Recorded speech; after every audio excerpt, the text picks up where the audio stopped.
నీకు ఏది ఇచ్చినా తక్కువే, కానీ నా దగ్గర ఉన్నట్లు కాస్ట్లీది నా యవ్వన జీవితమే, ఇది నీకు ఇచ్చేస్తాను ప్రభు అని పెట్టేశాను పాదాల మీద.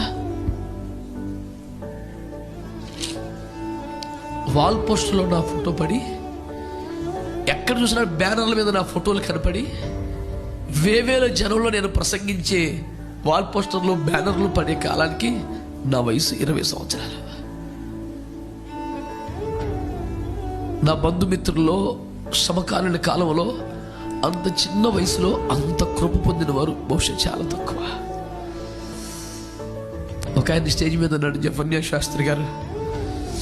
అంటే ఎంత పెద్ద దైవజనుడు అనుకున్నాను, వీళ్ళు అడవుడు చూసి నువ్వా అన్నాడు.